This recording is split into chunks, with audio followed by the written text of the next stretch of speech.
Hi నమస్తే, నేను మీ రాజగోపాల్ రెడ్డి కార్వేటి.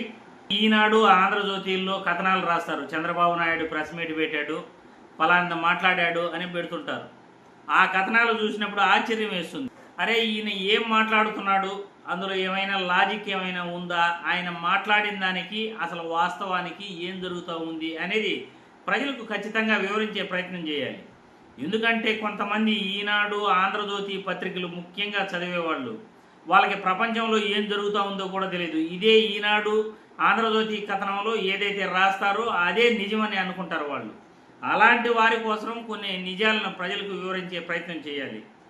చంద్రబాబు నాయుడు గారు నిన్న మాట్లాడారట, అధికారం కోల్పోయినా అరాచకాలు మాత్రం మానలేదు. వైసీపీ ప్రభుత్వం గతంలో ఎన్ని అరాచకాలు చేసిందో ప్రజలందరికీ కూడా తెలుసు. రాష్ట్రాన్ని రావణ కాష్టంలా మార్చేసింది. అధికారం పోయినా కానీ వైకాపా నేతలు అరాచకాలు చేయటం వాళ్ళు మానలేదు అని ఆయన చెబుతూ, జగన్ ఆటవిక రాజ్యంలో మాదక ద్రవ్యాలు, గంజాయి, దాడులు, దౌర్జన్యాలు, ఊచకోతలు, హత్యలు, విధ్వంసాలు యథేచ్ఛగా సాగాయట.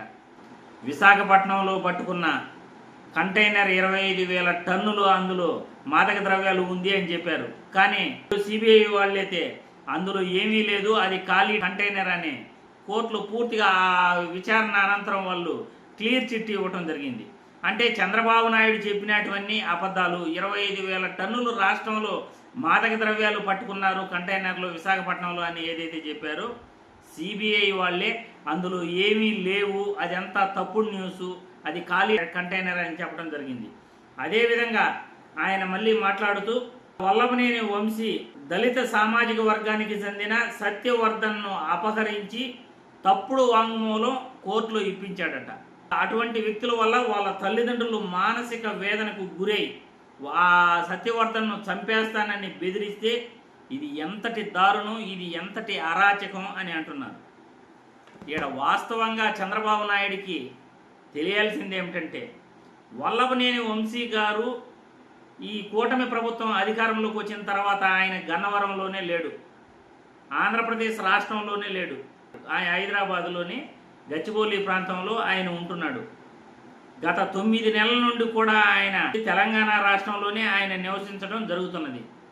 కానీ తెలంగాణలో ఉన్న వ్యక్తి సత్యవర్ధన్ అనే యువకుడిని, అంటే గతంలో టీడీపీ ఆఫీసులో కంప్యూటర్ ఆపరేటర్గా పనిచేస్తున్న సత్యవర్ధన్ అనే వ్యక్తి హైకోర్టులో వెళ్ళి జడ్జి ముందే ఈ టీడీపీ నాయకులు నన్ను బెదిరించి నా చేత తప్పుడు వాంగ్మూలం ఇప్పించారు, నన్ను క్షమించండి, ఇవేవి నాకు తెలీదు అని ఆ అబ్బాయి సత్యవర్ధన్ అనే అబ్బాయి మెజిస్ట్రేట్ ముందు జడ్జి ముందే డైరెక్ట్గా ఒప్పుకోవడం జరిగింది.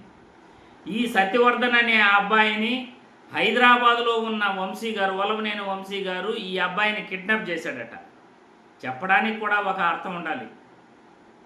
హైదరాబాదులో ఉన్న వల్లభనేని వంశీ గారు ఏ రకంగా గన్నవరంలో ఉన్న సత్యవర్ధన్ని అరెస్ట్ చేస్తాడో అని నేను ఈ వీడియో ద్వారా చంద్రబాబు గారిని ప్రశ్నిస్తున్నాను.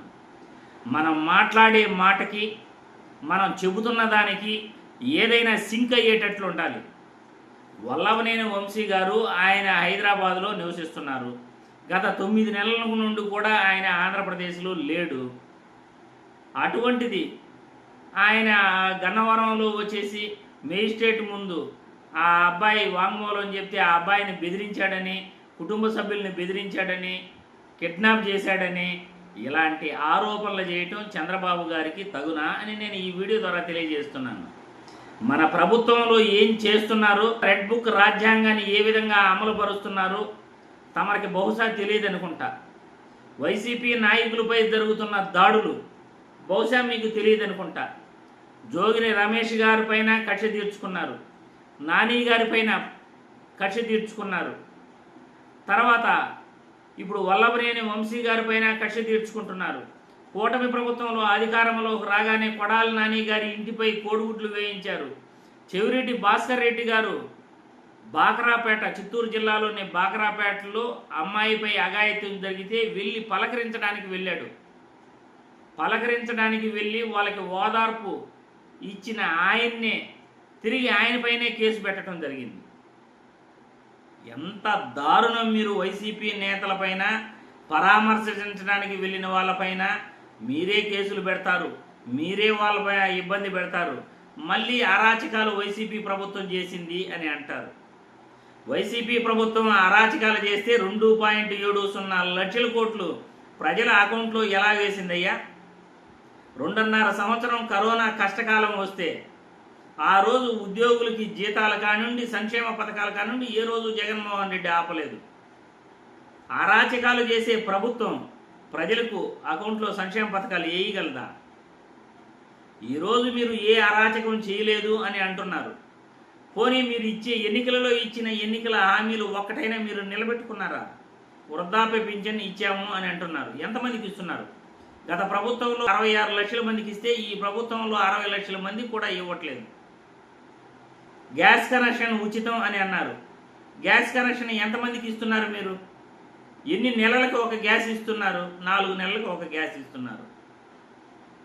పోనీ మీరు ఈ ప్రభుత్వంలో చేస్తున్న మంచి సంక్షేమ పథకం పేరు ఒకటి చెప్పండి. ఎన్నికలలో ఇచ్చిన హామీలు మీరు ఏ ఒక్కటైనా నిలబెట్టుకునే ప్రయత్నం చేస్తున్నారా? రావాల్సిన మెడికల్ కాలేజీలు రానియకుండా చేశారు. కొన్ని ప్రభుత్వ మెడికల్ కాలేజీలను ప్రైవేటు పరం చేసే ప్రయత్నం చేస్తున్నారు. ఓడరేవులు, ఫిషింగ్ హార్బర్లని ప్రైవేటు పరం చేసే ప్రయత్నం చేస్తున్నారు. మరి మీరు ఇవన్నీ అరాచకాలు కాదు అని చెప్పగలరా? రాష్ట్రంలో పరిపాలన ఎప్పుడూ కుంటుపడింది. మీరు పరిపాలన వైపు చూడట్లేదు. ఎంతసేపు అరాచకాలు చేస్తూ, అరెస్టులు చేస్తూ, వైసీపీ నాయకుల్ని ఎలాగైనా అరెస్ట్ చేయాలి, జగన్మోహన్ రెడ్డిని ఎలాగైనా జైలుకు పంపాలి అనే కక్షతోనే ఈరోజు పరిపాలన సాగిస్తున్నారు. ఈ అరెస్టులు, అక్రమాలు ఇవన్నీ వాటిపైన మీరు దృష్టి పెడితే ఎన్నికల హామీలు మనం ఎలాగైనా ఎగ్గొట్టేయచ్చు, ప్రజల్ని డైవర్ట్ చేయొచ్చు అనే డైవర్షన్ పాలిటిక్స్ చేస్తున్నారు. మరి ఇవన్నీ అరాచకాలు కాదు అని చెప్పగలరా? ఇప్పుడు కరెంటు ఛార్జీ ఇంటికి ఎంత వస్తూ ఉంది, మీరు ఎంత కరెంటు ఛార్జీలు పెంచారో ప్రజలందరికీ కూడా తెలుసు. 700 రూపాయలు బిల్లు వస్తే దానికి ఎక్స్ట్రాగా 700 రూపాయలు సర్ఛార్జీలు, ట్రోపప్ ఛార్జీలు, ఎఫ్ఈపిఏ ఛార్జీలు వస్తున్నాయి. 700కి 700 ఎక్స్ట్రా 1400 రూపాయలు కరెంటు బిల్లు కడుతున్నారు ఈరోజు. మరి ఇవంతా అరాచకం కాదు అని చెప్పగలరా? రెగ్యులర్గా పడే సంక్షేమ పథకాలను పూర్తిగా నిలిపేశారు. ఫీజు రీయింబర్స్మెంట్ నిలిపేశారు. ఇవంతా అరాచకం కాదు అని చెప్పగలరా? ఏది అరాచక పాలన, ఏది మంచి పాలన అనేది మీరు కాదు చెప్పాల్సింది, ప్రజలు చెప్పాలి చంద్రబాబు నాయుడు గారు అని నేను ఈ వీడియో ద్వారా చంద్రబాబు నాయుడికి తెలియజేస్తున్నాను. ఈనాడు, ఆంధ్రజ్యోతి మరియు చంద్రబాబు నాయుడికి సపోర్ట్ చేసే పత్రికలకు కూడా ఈరోజు ఈ విషయమే తెలియజేస్తున్నాను. ఎవరిది అరాచక పాలన, ఎవరిది మంచి పాలన అనేది మీరు కాదు డిసైడ్ చేయాల్సింది, ప్రజలు డిసైడ్ చేయాలి.